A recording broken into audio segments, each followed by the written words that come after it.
నమస్తే అండి. Welcome to Roja blogs. అడవి మృగాలు ఎంత గాయపరిచినా చెలించని తపస్సు, వయసు చిన్నదైన గృహస్థాశ్రమంపై మహాజ్ఞానం, గుణవంతురాలైన భార్య స్వర్గం అయితే గయ్యాళి భార్య నరకం ఎలా అవుతుంది? ఈ ప్రశ్నలకు సమాధానం చెప్పిన మహానుభావుడు మృగశృంగుడు.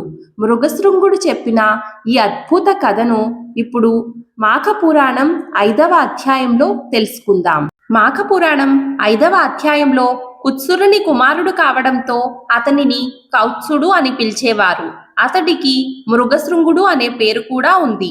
పూర్వం ఒకసారి కావేరీ నదీ తీరంలో ఘోరమైన తపస్సు చేస్తున్న సమయంలో ఆ ప్రాంతంలో తిరిగే అడవి మృగాలు, జంతువులు తమ కొమ్ములతో అతని శరీరాన్ని గీకేవి.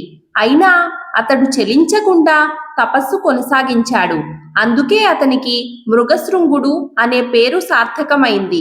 కాలక్రమేణా మృగశృంగుడికి యుక్త వయస్సు వచ్చింది. అతనికి పెళ్లి చేయాలని భావించిన అతని తల్లిదండ్రులు ఈ విషయాన్ని మృగశృంగుడికి చెప్పారు. తల్లిదండ్రుల మాటలను శ్రద్ధగా విన్న మృగశృంగుడు, తండ్రి, అన్ని ఆశ్రమాల్లో గృహస్థాశ్రమమే గొప్పదని పెద్దలు చెప్తారు. కానీ తనకు అనుకూలమైన భార్య లభించినప్పుడే పురుషునికి గృహస్థాశ్రమ ఫలితం సంపూర్ణంగా సిద్ధిస్తుంది.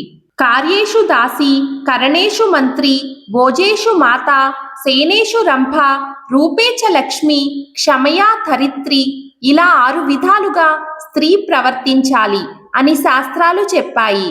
అంతేకాక మనుష్యుడికి 4 పురుషార్థాలు ఉన్నాయి: ధర్మం, అర్థం, కామం, మోక్షం.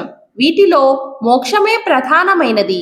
మోక్షాన్ని లక్ష్యంగా పెట్టుకున్న వారికి మిగతా 3 పెద్దగా అవసరం ఉండవు. అయితే ధర్మం, అర్థం ఎలా సాధించాలో అలాగే కామాన్ని కూడా నియమబద్ధంగా సాధించాలి. గుణవంతురాలైన భార్యను పొందడం కన్నా గొప్ప స్వర్గం మరొకటి లేదు. అలాంటి వ్యక్తి ధర్మం, అర్థం, కామం, మోక్షం అనే 4 పురుషార్థాలను సులభంగా సాధించగలడు. కానీ భార్య గయ్యాళి స్వభావం కలిగి వినయం లేకుండా ఉంటే ఆ భర్త నరకం లాంటి కష్టాలు అనుభవించి చివరికి నరకానికి వెళ్లే పరిస్థితి వస్తుంది. బంధువుల పట్ల గౌరవం తెలిసినదై, విద్యావంతురాలై, దేవతలను, బ్రాహ్మణులను పూజించే స్వభావం కలిగి ఉండాలి. అగస్త్య మహాముని చెప్పిన ఈ గుణాలు ఉన్న కన్యను ఎలా పొందగలం అన్నాడు. కుమారుని మాటలు విన్న తండ్రి ఎంతో సంతోషించి, కుమారా, నీ మాటలు నాకు చాలా ఆనందాన్ని ఇచ్చాయి. వయసులో చిన్నవాడివైనా మంచి నీతులు బాగా నేర్చుకున్నావు. నీ కోరిక నెరవేరాలంటే కరుణామయుడైన శ్రీమన్నారాయణుడే దానికి మార్గం చూపగలడు. అన్నీ భగవంతుని మీదే వదిలేయి అన్నాడు. మాఘపురాణం 5వ అధ్యాయం సమాప్తం. ఈ వీడియో మీకు నచ్చినట్లయితే ప్లీజ్ ఒక చిన్న లైక్ చేసి నా ఛానల్ను సపోర్ట్ చేయండి.